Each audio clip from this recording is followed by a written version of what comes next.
But let me read you a short passage from Mark chapter 4, beginning with verse 35. That day when evening came, he said to his disciples, let's go over to the other side. Leaving the crowd behind him, they took him along, and he was just as he was in the boat. There were other boats with them. A furious squall came up, and the waves broke over the boat so that it was nearly swamped. But Jesus was in the stern, sleeping on a cushion. I like that. Jesus could sleep well. Everybody said Jesus could sleep well. Jesus could sleep well. The disciples woke him and said, Teacher, don't you care that we drowned? He got up, rebuked the wind, and said to the waves, Quiet, be still. Again, God rules.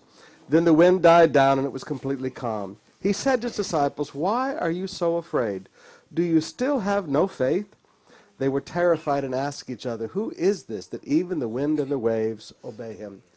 Now, to understand this passage, you really have to be out here in the middle of the Sea of Galilee, because you can't imagine a furious squall just popping up and you can't see it off in the distance until you remember you're 600 feet below sea level, you're surrounded by mountains on all sides, and when the winds come up, they come down here and whip up this water real strong, real fast. And you begin to see how small this Sea of Galilee is. And yes, the storm could take them very suddenly. So the first lesson is to remember that the problems of life can come up very sudden and very violent. What are those two words? That's like the problems of life. How many of you have ever had problems of life come up suddenly? And come up violently? And my goodness, you just sit back and go, where'd that come from? Well, that's what these folks must have felt like on that day. Where'd this come from? These were experienced fishermen, but when you're in the middle of this pool almost, the bottom of a bowl almost, with these mountains around, you can begin to understand. Things can come up very suddenly. Secondly, I want you to notice the effect of these problems of life. They can almost destroy you. The boat was nearly swamped. Everybody say nearly. Nearly. Now, please understand, they weren't destroyed. They just thought they were about to be destroyed. And there is a difference, because when you're in the midst of horrible problems of life, you think you're about to die. But you're not really about to die, but you think you are.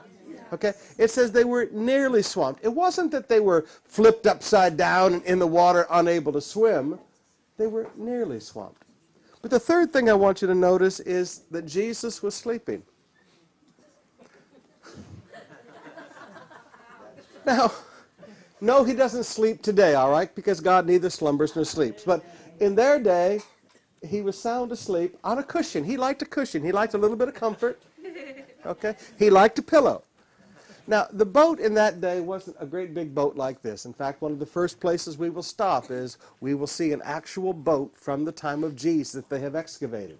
And you begin to see how small that boat was with the 12 apostles and Jesus in it. And you'll begin to understand it wasn't a big, comfortable boat like this with lots of people on it. It was a very small situation. But Jesus was still sound asleep. But I want you to notice the impact upon their soul. The impact of his sleeping was, they said, don't you care?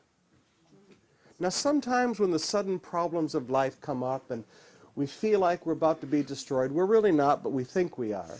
It's very easy to begin to believe that God does not care. It's very easy to begin to think, God, you're not watching.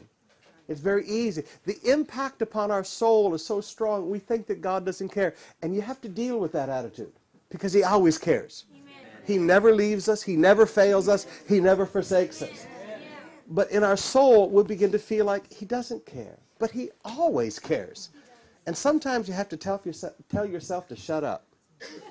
Look at yourself and say, soul, shut up. Shut up. Sometimes you just have to tell yourself to shut up, because he always, always cares. Now, look at the bottom line, what the real problem was. He said, do you still have no faith? He told them from the beginning, let's go to the other side. Those were his words as he started. Let's go to the other side. That's the very first thing he said to them. That was the promise. So the problem was they got focused on their immediate tragedy and not focused on what he had said to them.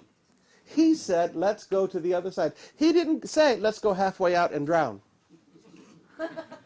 He said, let's go to the other side. Now, you're going to find that your soul is easier to control when you keep focused on what he said and not focused on the problem. Where you sit down and remind yourself of the promises. Now, some of you are here today in Israel, and forgive me, when you go back home, you've got more problems than you could ever imagine back home. And you look at it and go, when I go home, I don't know what I'm going to do. Yes, you do. This week, get back into the Word. Read His promises. Amen. Read what He has said. Amen. He rules. Everybody say, He rules. He rules. Now, let me close with this one cute thought. You know how Peter got all upset here? Jesus, you're sleeping. Don't you care? Have you ever noticed that he learned the lesson? Yeah. Because by Acts chapter 12, verses 6 and 7, who was so sound asleep in the stinking prison that the angel had to kick him in the side to wake him up? So Peter had learned the lesson. Peter had learned how to sleep in the middle of trouble. Peter had learned how to have a good night's sleep in the middle of a challenge because he remembered what God had said. So in the early days of his spiritual life, yeah, there was a problem with faith, just like all of us. But the beautiful thing about our spiritual lives is we grow.